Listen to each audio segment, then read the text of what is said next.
This is a Danger Entertainment podcast. DangerEntertainment.net. Danger Entertainment Podcast Network.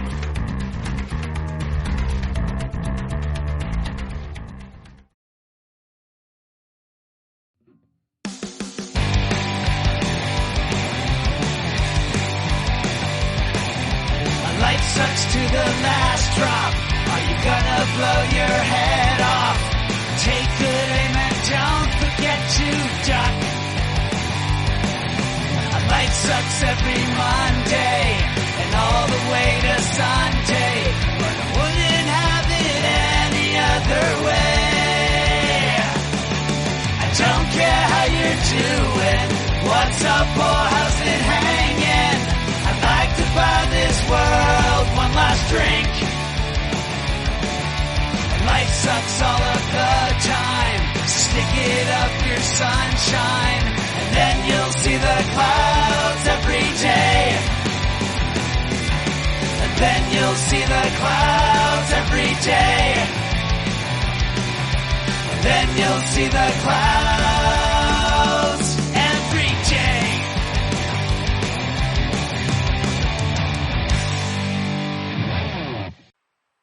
Welcome to The Crazy Life, everyone. My name's Jen. I am your hostess for the evening. And with me, as always, we have Brian and... Hanno. No, Hanno's off playing the rock and or roll music like the kids do, you know.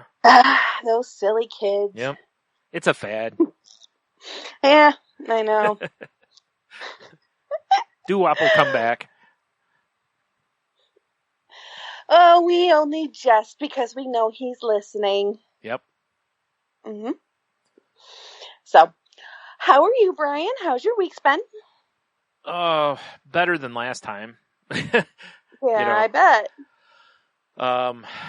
Yeah, so we, my mom seems to be doing better and everything. She seems, in a lot of ways, back to kind of her old self.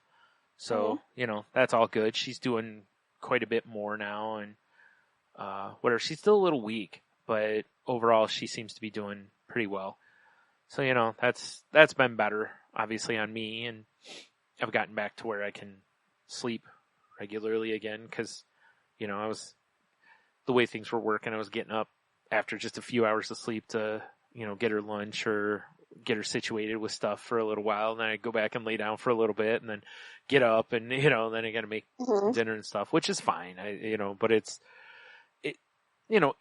wears on you because you're not getting a full sleep. I'm like taking naps instead of getting a full sleep, and right, whatever. Which, like I said, it's it's what's got to be done, so you do it. But I screwed up this week. I thought I had therapy today, and it was actually 2 days ago.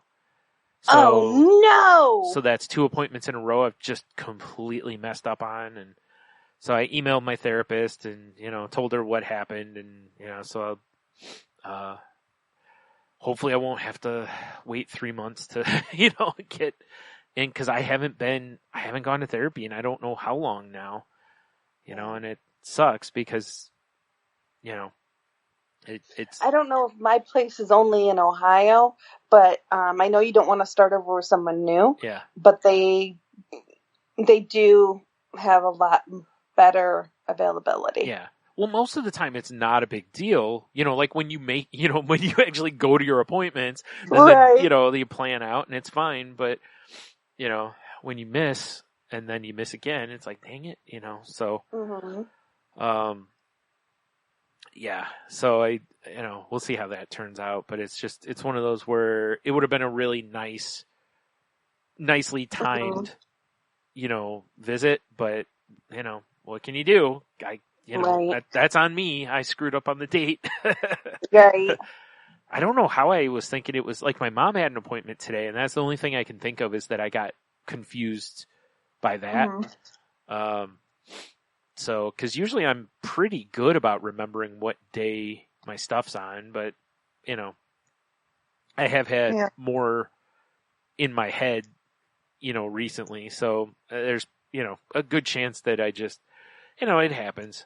And I know they're understanding about it and stuff. It's, thank goodness they don't at least seem to be one of those places that gives you like, oh, if you miss like more than once, then they drop you as a client or something, Yeah. Because I had a neurologist that was like that. And it was like, look, dude, I've got issues with, remembering, and I've got other issues that keep me from going to things sometimes. So it's like, sometimes I have to cancel day of, and, oh, if you don't give us 24 hours, like 2 times, then that's it. We're done with you. And it was like, wow, that's cool. People who need help, you're just going to kick them to the curb. It's like, I get that you want people who show up, but it's like, come on, Yeah.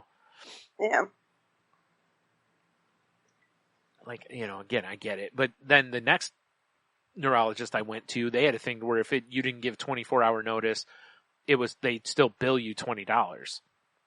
And it was like, well, again, I get that, but what do you do if something happens on a Sunday and your appointment's on Monday? I can't give you 24 hours notice. And that happened one of the times, and I argued with him, and I haven't been back since. I refused to pay the $20. And I told him, I said, I'm not paying that. I said, because I'm like, I couldn't call you within 24 hours, and it's like, I've been to every other appointment here, like, it's like, you can't give me one. It's like, whatever. Like, I guess I'm done here. Like, it's just, that's a stupid policy. So I get it if it was like a Thursday or something, but even then, sometimes things in life come up last minute, it's like, it's really. Well, they probably figured that, you just pay the $20 then. Yeah. Yeah. Cause I have, and that's the thing, is they don't bill, like, that's not an insurance thing. That comes out of my pocket. Yeah. Like, Gotcha. I don't always just have $20 to pull out of my hiney pocket. Yeah. So anyway, so yeah, that's gone on. Other than that, I haven't, really haven't done much other than, I have now have a routine of going out every day and watering the few vegetable plants that we have, and pulling off tomatoes and green peppers, basically, because that's basically all I've been pulling off so far. I pulled a couple of raspberries today, which for the first time, but we have a Brussels sprouts plant out there too, but I really don't care about that one. That one can just, burn alive for all I care, but but I haven't seen anything on it yet either, so, Why did you guys plant Brussels sprouts? Because my siblings, that's what they got my mom, so. Fair enough. Because they thought she really liked them, and she's more of a have a few and she's good for a while type. Got it. So, if we get a bunch, other people will benefit from it, but. Right. But, whatever. No big deal. Yeah, we would have much rather had like green beans or something. Because that we do eat, a decent amount, but, whatever. It's fine. But I just personally have a vendetta against Brussels sprouts. That it's one of my most hated foods. Yes, so, I remember. Yeah. So, anyway. Yeah, but I mean, it's been just a pretty average week. It's really nothing gone on. I mean, I'm feeling a lot of pressure. And again, it's why, like I've said before, like I can feel almost physically like I need a therapy visit, because I can feel myself kind of being full. And also like I can feel like I'm drifting on the road,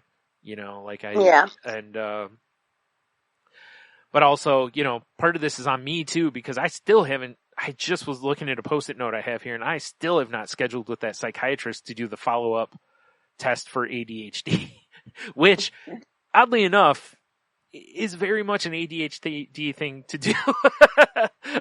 But that's why I saw someone on Twitter about a week ago that was like, I'm going to start a service where I make phone calls for people with anxiety. And I was like, dude, you'd make a bunch of money if you could get insurance companies or charge a very minimal fee. You'd probably get all sorts of people using your service.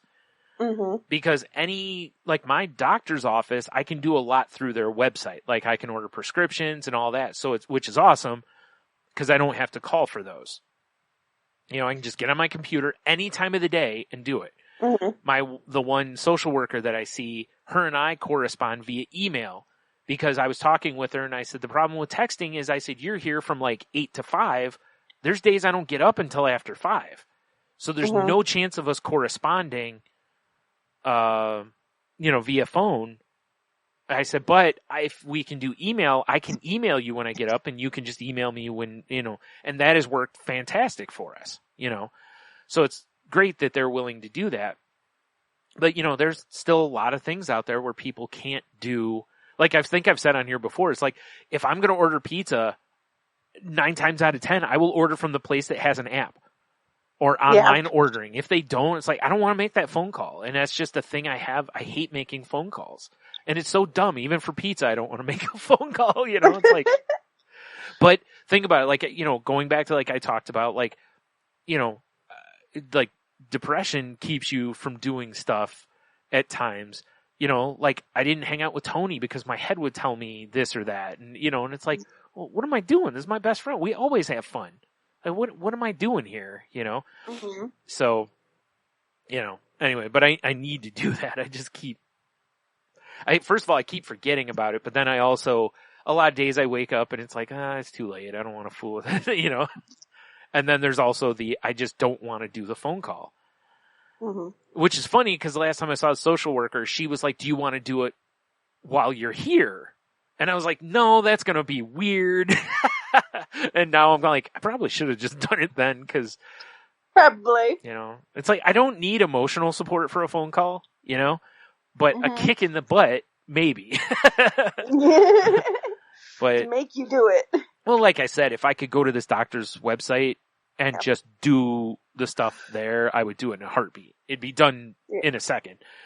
But because I've got to call and talk to somebody, and also with this, it's different when you're seeing a new doctor, right? Because there's a chance of rejection because I'm on state Medicaid. There are a lot of doctors who don't take that. So, like when I was looking for an eye doctor, it took me a long time and a lot of phone calls to find an eye doctor. Because almost everyone I called, they were like, oh, we don't take Medicaid. So, and I don't want to have to go through that stuff. And again, this is why, like a lot of people, just go to the doctor for depression or anxiety or whatever. This is the mindset that makes it really hard. Because there's a chance that you could call a place and they go, oh yeah, okay, cool, we take your insurance. And you're like, yes. And they're like, we can get you in 6 months.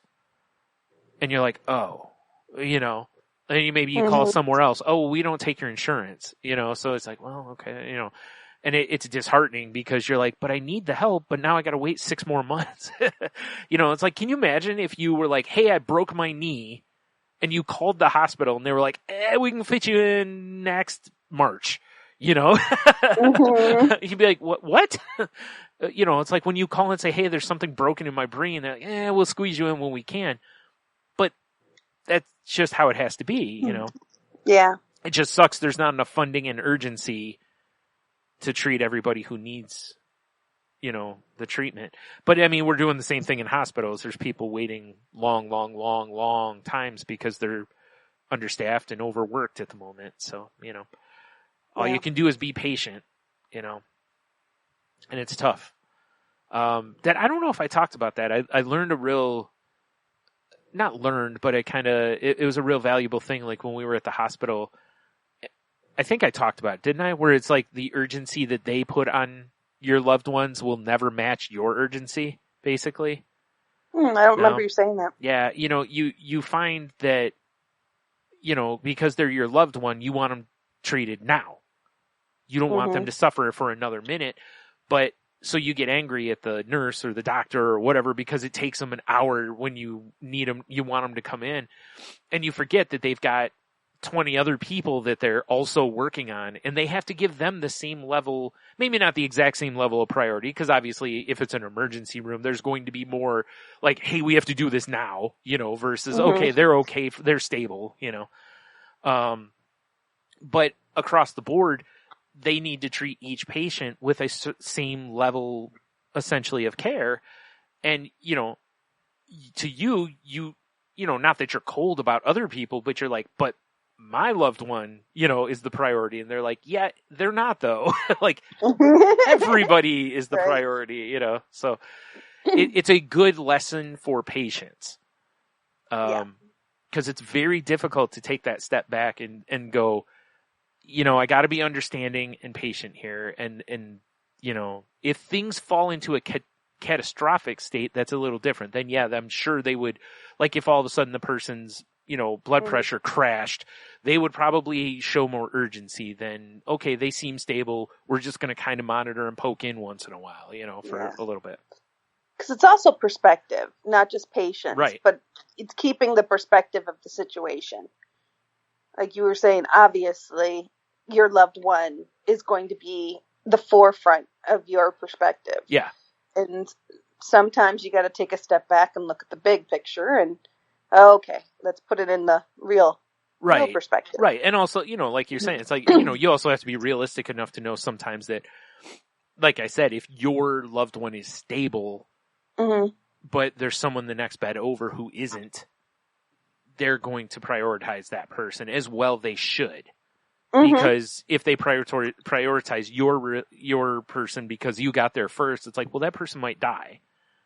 And you wouldn't want that generally, so it's like, especially not when yours is just like, hey, I need some ice chips or something, it's like, you're like, all right, well, maybe you can wait a little on the ice chips. I understand you want them, but so yeah, but I've heard some other stories. A friend of mine in Canada went to an emergency room recently, and she said she had to wait like 12 hours because they're just so crushed with stuff up there. I was like, oh geez, I can't imagine.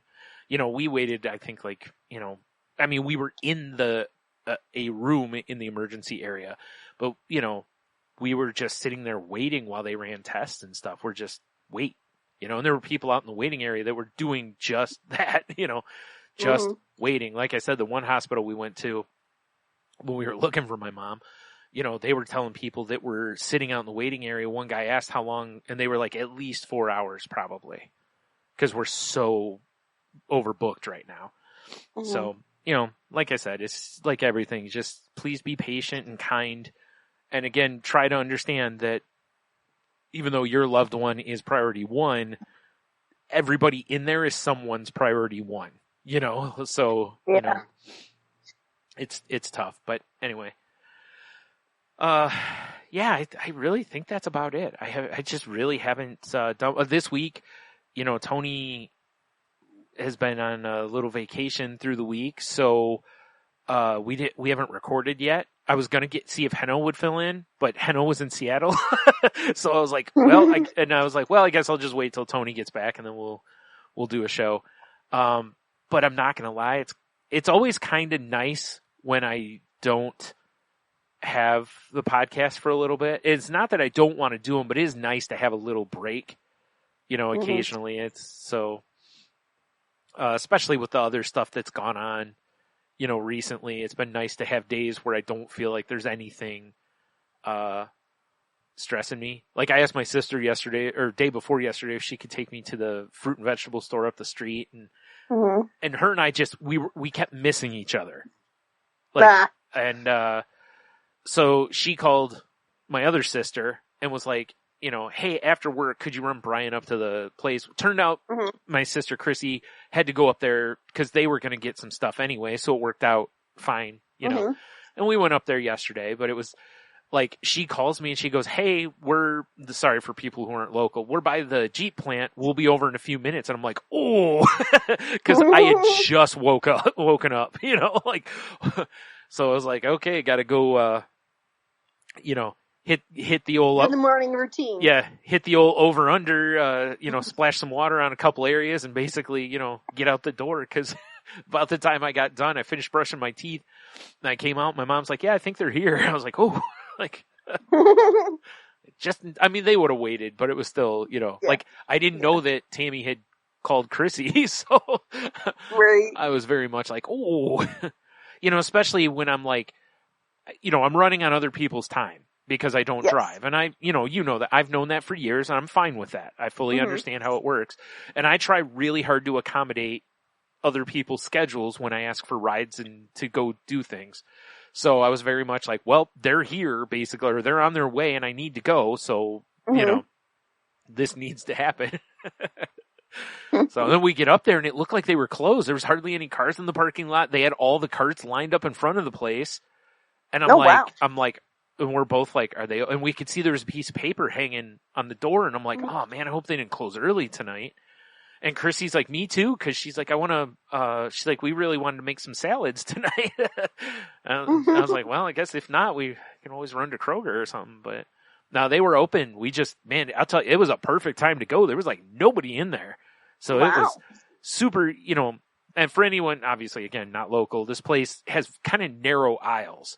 So if they get busy, it can get hard to navigate the store if you have a cart.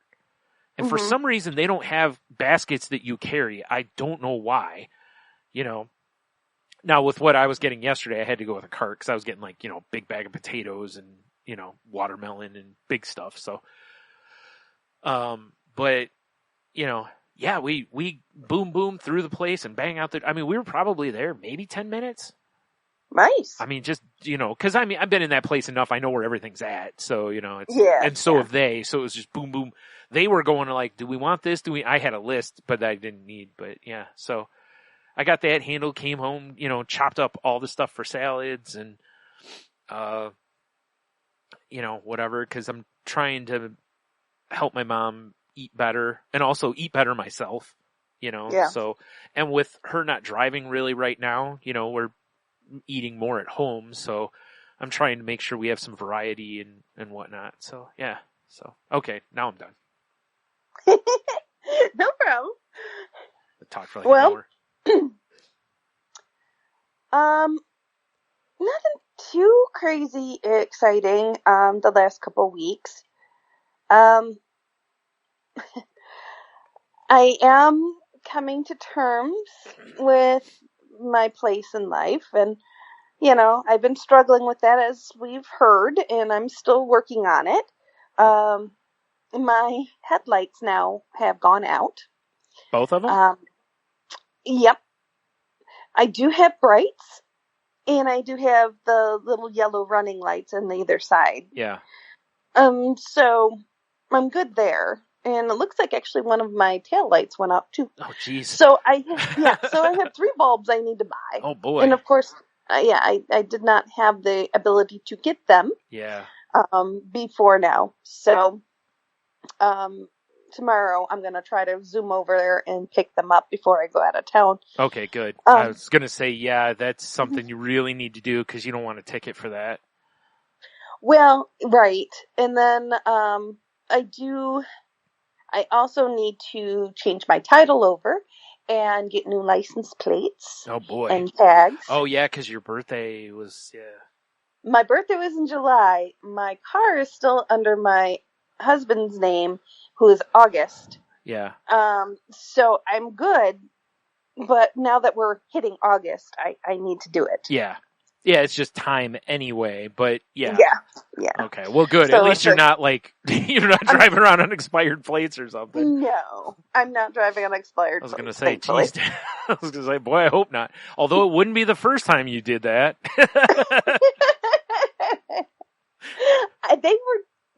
They weren't, the plates weren't expired. Yeah, the tags were expired. Yeah. I had the tags.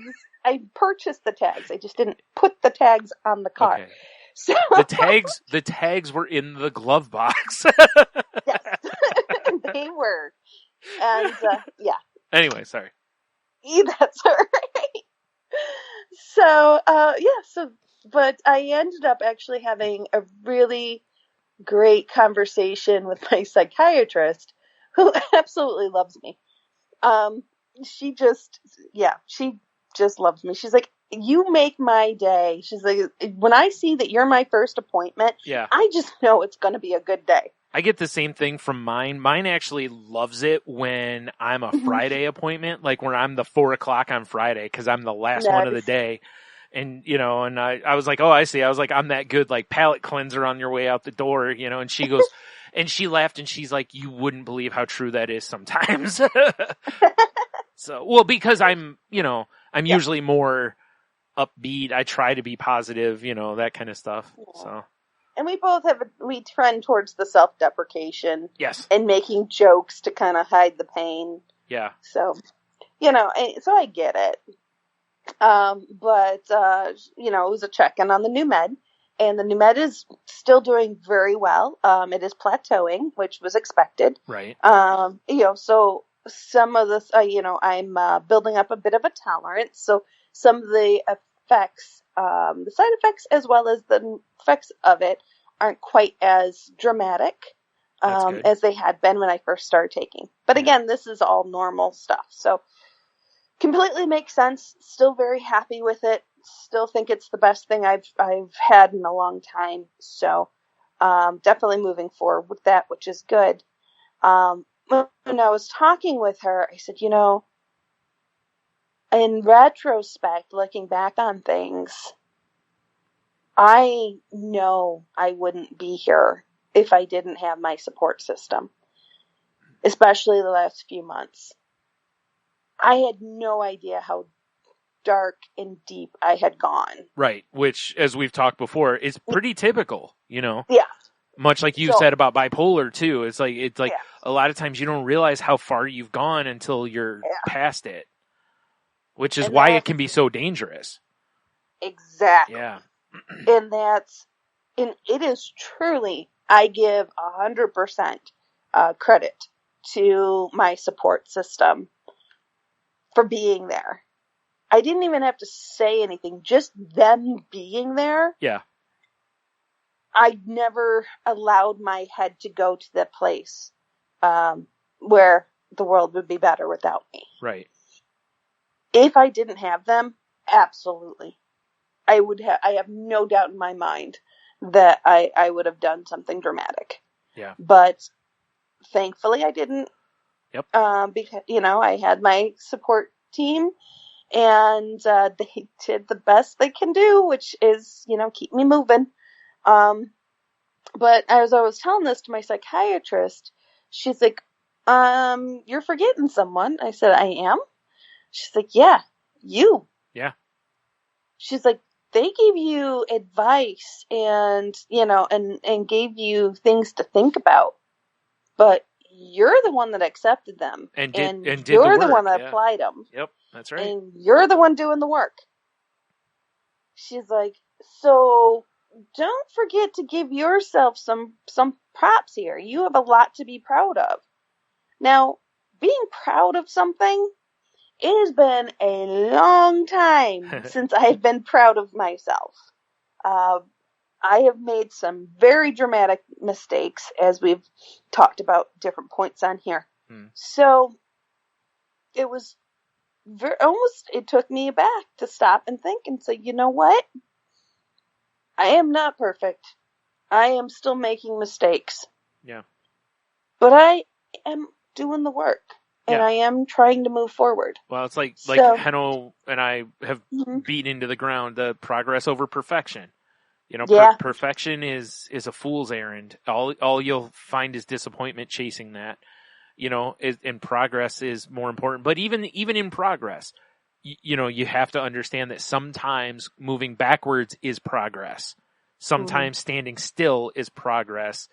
You don't always have to be moving forward for it to be progress. You literally can, that's why like self-repair days or self-care days are progress because you're healing.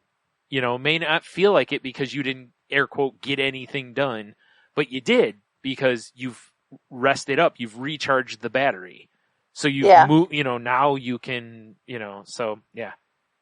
Yeah, she's right. That's a good Yeah, really so good that point. it was a good, good thing to think on. Yeah.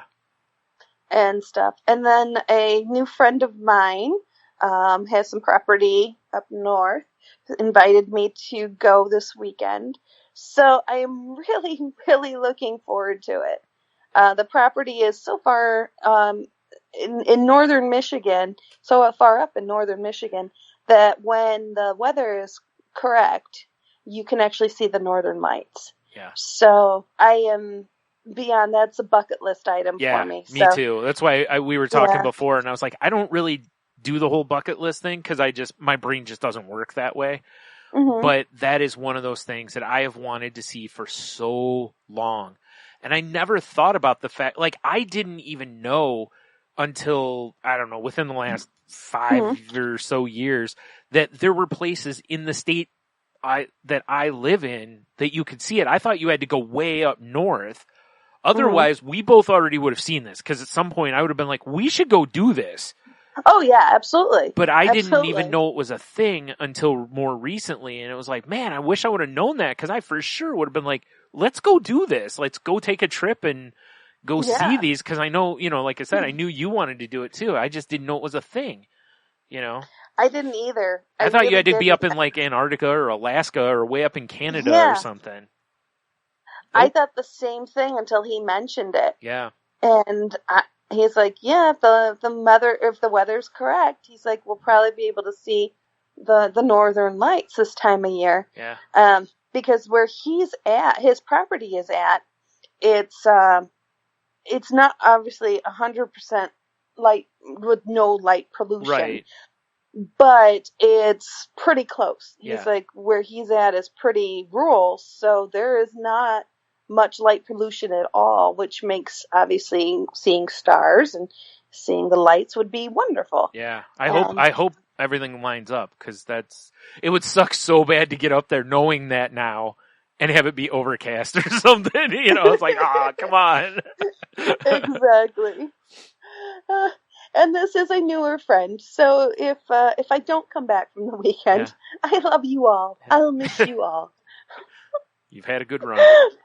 Yes, I had a good run. But I am sure that everything's going to be great, and we're going to have a wonderful time. If you don't come back, this is going to become a true crime podcast. Yay! Yeah. You guys revenge my death. Yeah. Something happens to you, and we finally, like, all of a sudden we start getting all the listens because, like. No, kidding. Oh Of course. We don't want to even really put that energy into the universe, but. God, no. And yeah, no, I mean, there literally is no risk of that, folks. I'm just joking. Yeah. But, so that's kind of what I've got going on right now. Oh, and I had a crud ton of dog sitting. Yeah. This is my first night in my own bed in a week. Right. So it's been going well. A friend, actually, Tony, from Brian's other podcast, had a last minute need to watch his Animal Farm. Yeah. So, normally I don't book back-to-back jobs, but he needed help, so I, of course, did. Of course, helped him out. So I left my apartment last Thursday morning, left the one job Sunday morning, went to Tony's at noon on Sunday, and have been at Tony's from Sunday night through today about 1. So, and then tomorrow I'm leaving again. Yeah. For 2 nights. So tonight is my bed. Yeah. Me and my bed. A big, lovely date. So looking forward to it. Right. So, nope, that's it. All right, now I'm done. We can do our talk. It's funny. I think I talked for about like 20 minutes. You talked for like 10, like. That's all right. I believe you have the article this week. Oh yeah, I do. I haven't in a little while. Yeah, this one's from Psych Central, and of course it'll be in the show notes for anyone who wants to read it. And it's 5 things narcissists say in an argument. And, they talk in here with, about, again, this is more talking about people who are on the narcissism spectrum, those with, those who have narcissistic traits to diagnosed narcissistic personality disorder. And it says that, they may have intense desire to win arguments as it helps keep their ego intact. At times, it seems as though they'll accomplish this by any means necessary. As a result, there are many things with narcissists narcissistic traits, this is going to be a tough one, in an argument to gain the upper hand. So the first one they have is they minimize your distress. It says researchers have found that those who live with NPD have limited self-awareness and a reduced ability to attune to others, which may explain why they don't see their behaviors in the same light you do. If you confront a narcissist about something hurtful, they may downplay what occurred or minimize the events that took place. This could sound like, relax, this isn't a big deal. I did that before and you didn't care. I didn't think you would be upset over something so petty. It can also sound like using softer language to make behavior seem less hurtful. For example, stealing may become borrowing your money without asking. Yeah. Are you frozen? No. I paused because I didn't know if you had something to say. So I was giving you room to talk. I know. I'm just taking it all in because I'm like, check marks. No, it's actually pretty crazy. I know we've talked about this a little bit before the show. I have not had a lot of different men in my life, but there are some very strong key relationships that I've had. And the ones from when birth, my dad and my stepdad, and then, my soon-to-be ex-husband. There's a few other people along the way too, but they all had very similar behaviors. And I'm not saying they're narcissists. I do not know. They've not been diagnosed. Yeah. We haven't ever approached that. Like this even says, the spectrum includes people who just have narcissistic traits, which a lot of people, like if you read the list of narcissistic traits, much like distorted thinking, most of us have some of those. Yeah. But it's just, I've really found it fascinating kind of looking back, and the people that I'm choosing to be with start showing the same traits that I grew up with. Yeah. As the old adage says, they're dating their parents. Well, guess what? So it's something I have to be aware of. But there's also something that I need to be aware of, which is setting my boundaries. When you're a child, you don't really get that option. You do, but you don't. Yeah. Your boundaries are a bit on the set for you, especially when it comes with a parent-child relationship. And once you get used to not setting your boundaries and dealing with someone who has narcissistic traits, it's a really hard habit to break. A, to see it's happening, and B, to step up and build those boundaries before it becomes too late. Because if you don't build those boundaries, the person with the narcissistic traits is going to continue doing what they've been doing until you tell them to stop and you put up that boundary. Right. So it gets very complicated very quickly. And then you're, of course, dealing with the codependency of things. And you have, lawsuits like the Johnny Depp lawsuit that was just in the news. Which is bringing narcissism more to the light. Right. And becoming kind of trendy. So people are calling themselves narcissists and may not be, or may be. There's male helping male narcissistic help groups for men who are married to narcissistic women. I'm sure there's the vice versa out there too. Yeah, I would think so. But it's just, it's really becoming quite the topic right now. Yeah.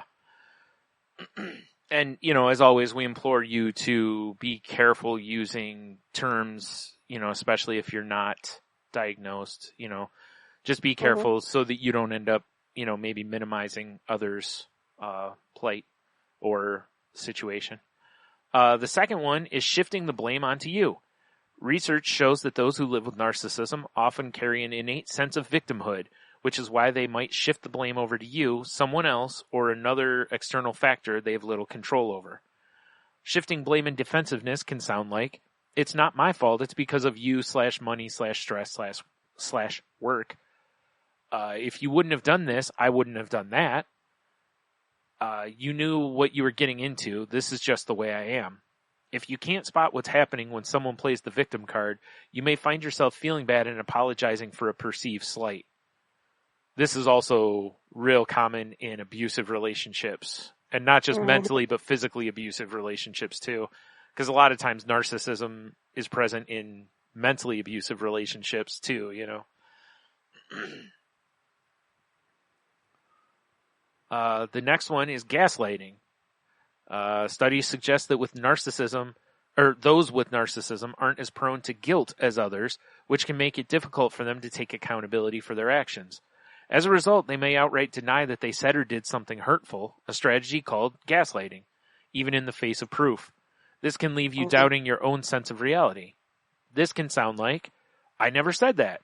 That never happened. Your evidence doesn't prove anything. Gaslighting isn't always outright or overt. It can also take the form of diversionary tactics that confuse the other person or make it very difficult to address the issue at hand. Yeah, the concept of just making you feel like you're crazy or you made things up or, you know, you're blowing things out of proportion and, you know, all that. That's a real popular on the internet. Real popular arguing tactic on the internet. Yeah, in changing the focus. Yeah. Until they find a focus that they feel they can win. Also called moving the goalposts. Yeah. Yep. Yep. The next one kind of ties into that one, which is ridiculing you. Those who live with narcissism may find it difficult to hold positive and negative feelings for someone at the same time. As a result, things may get heated in an argument. You may experience insults, put-downs, and even mocking behaviors like laughing as you express hurt. Some examples include, that's stupid. You're so crazy. There's something wrong with you. Yep. I have been mocked way too much of my life. Yeah. That's just, and that's just hurtful anyway. You know, if someone's saying, I feel this, and those are your reactions, you know, that's for sure a red flag out there. The number 5 is deflecting away from the argument. When faced with indisputable proof like receipts, photos, emails, someone with narcissistic traits may redirect attention back onto you as a distraction. Deflection can include indirect or non-answers, bringing unrelated details into the mix. Prior arguments, bringing up old issues, particularly your prior offenses. Guilt tripping. After everything I've done for you, this is how you repay me. Projection, accusing you of exactly what they are doing. Yeah. Yep. Those I haven't had as much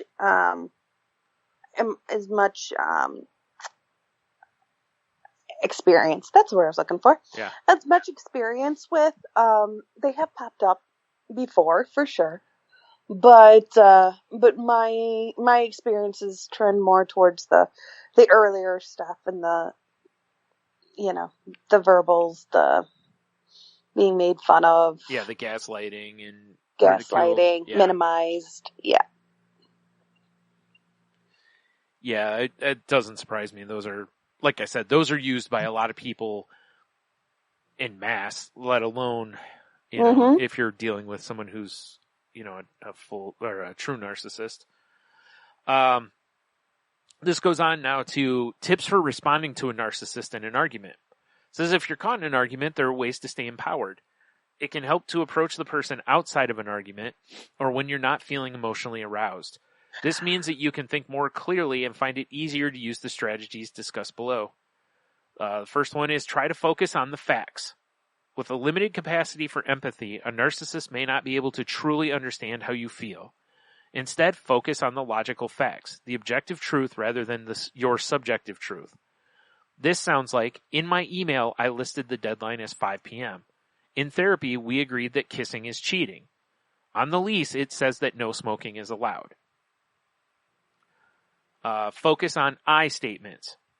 Phrasing your points in the form of I statements can help you get through to the person. For instance, you could say, I feel as though you are not considering my needs in this, instead of saying you are being selfish. Mm-hmm.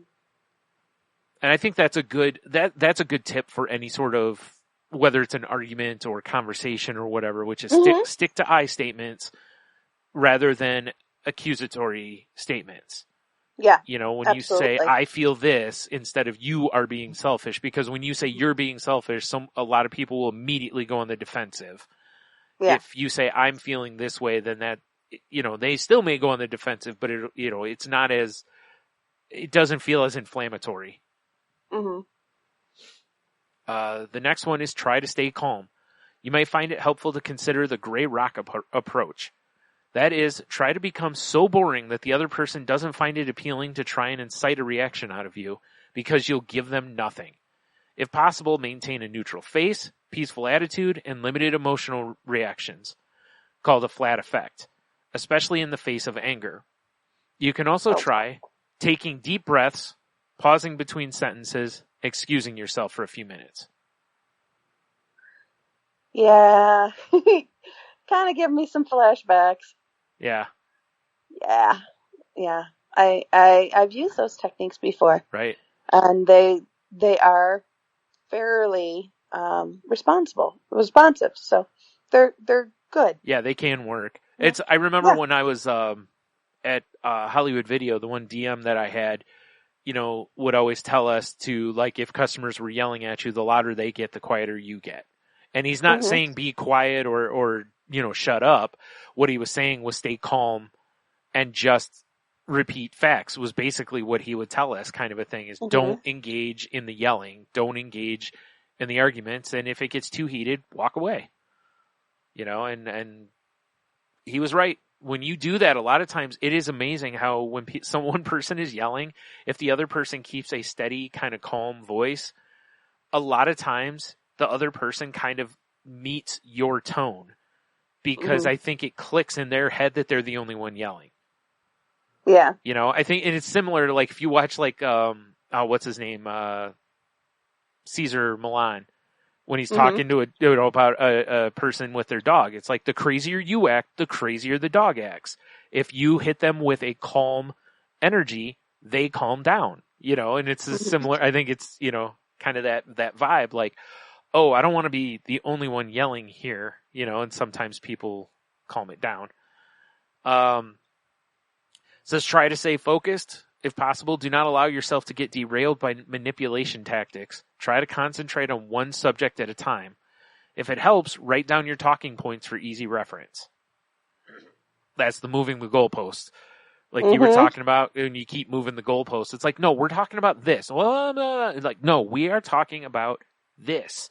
You know, it's like, keep bringing them back to what you're talking about, and don't let them move the goalpost around on you. And if they continue to do it, you know, walk away. That's, you know, end the conversation, because you're not going to get anywhere if they're just going to keep doing that.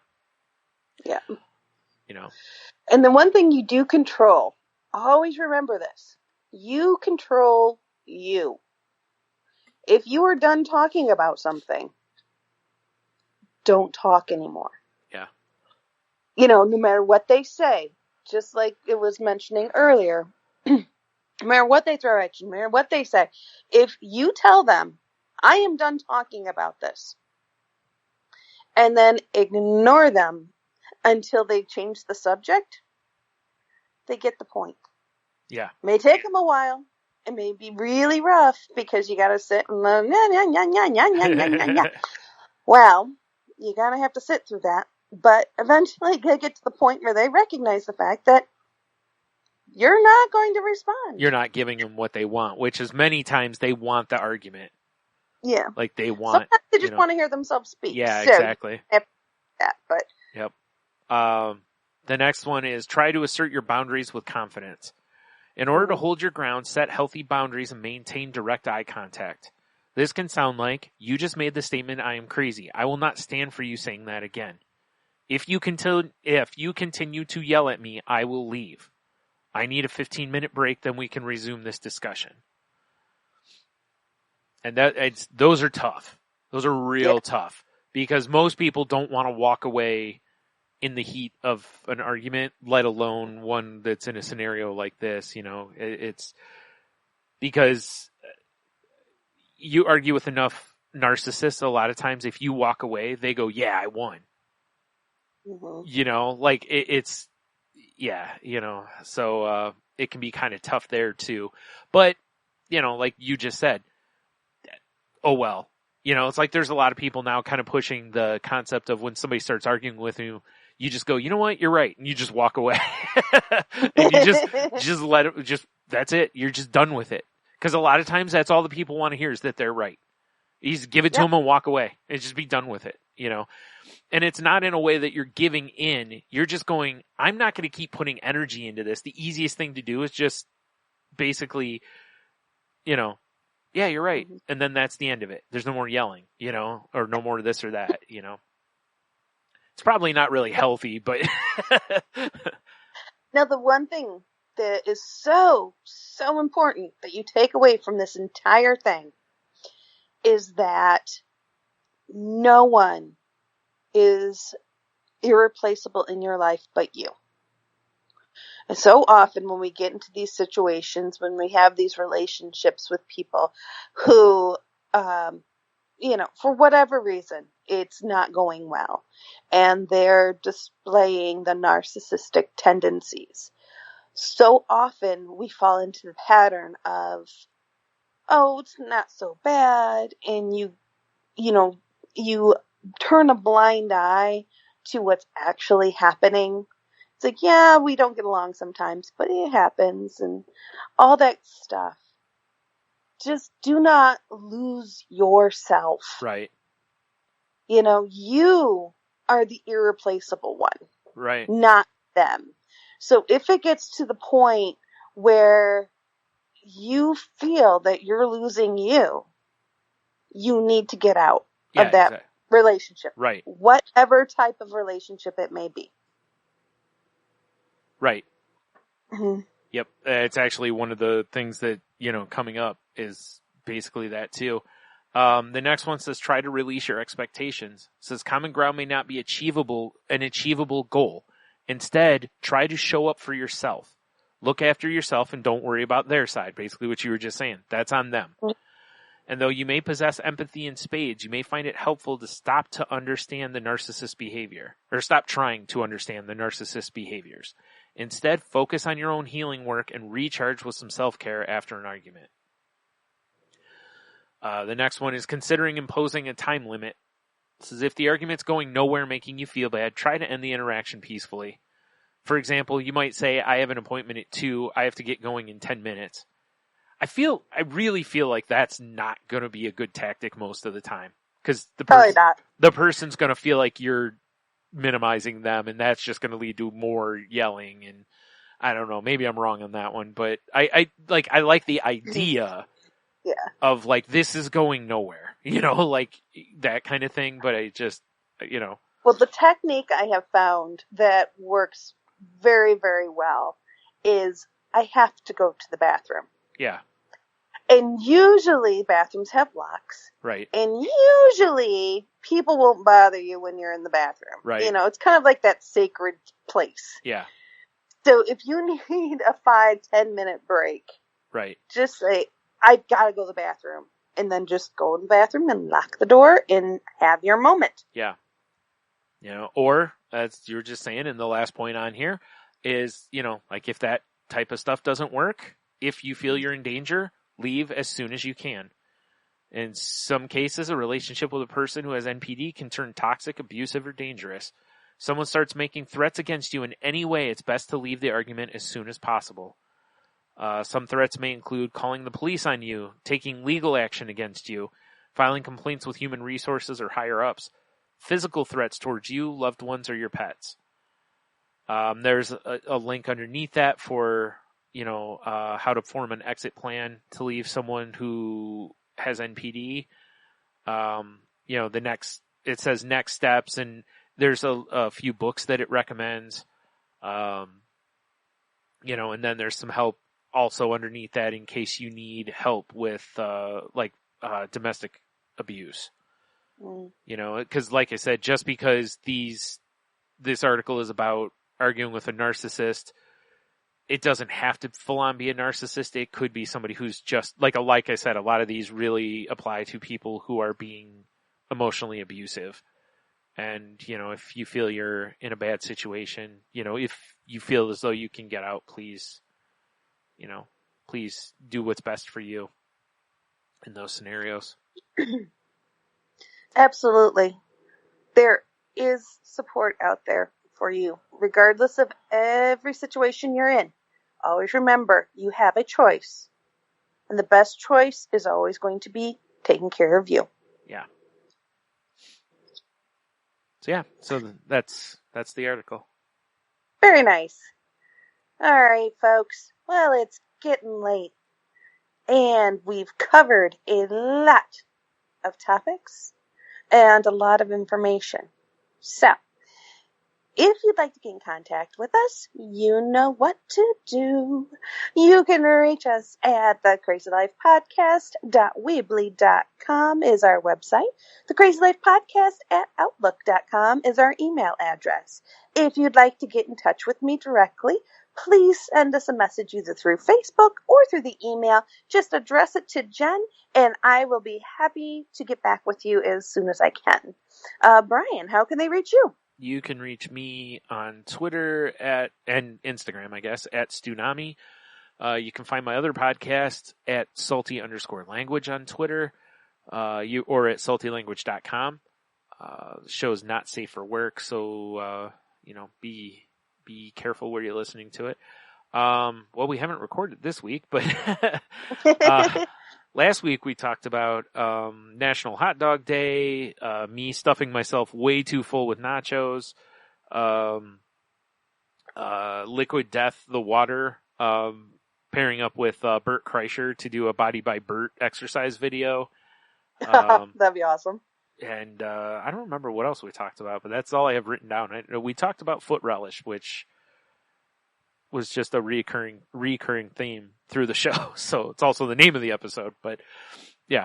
So please go check that out if any of that stuff sounds interesting to you. I know this week we'll be talking probably about like the next phase of Marvel stuff because they just revealed a whole bunch of stuff at Comic-Con and, you know, I'm sure I've got some, I don't even remember what other things I've pulled now at this point. So yeah, like I said, show's not safe for work though. So please be careful.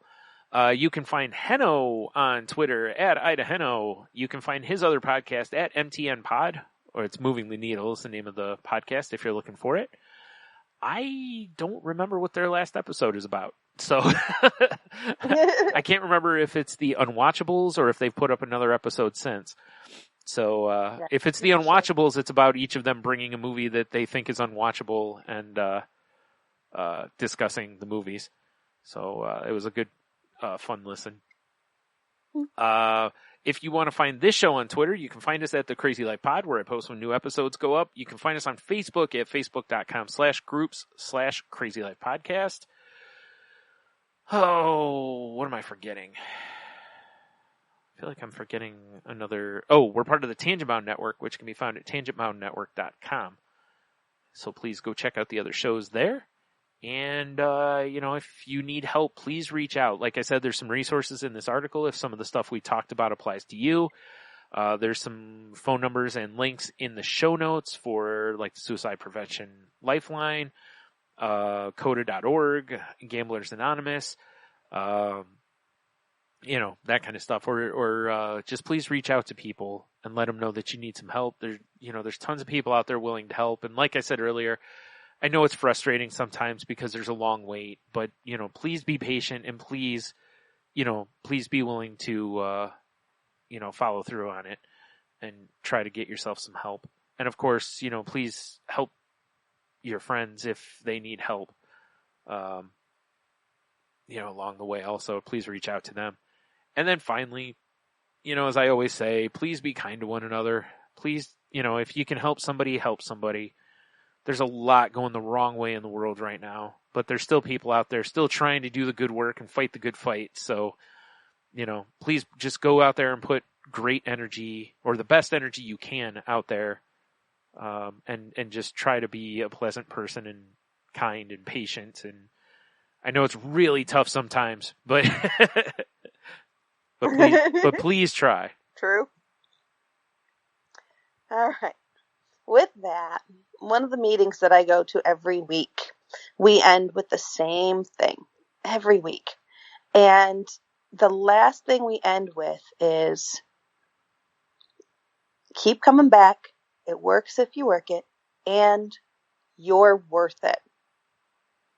And it's something that we always seem to forget when we're dealing with things and other people in our lives. Never, ever doubt for a second that you're not worth that effort to take care of you. So you are worth it. Go out there, have the best week you possibly can, and we will be here next time.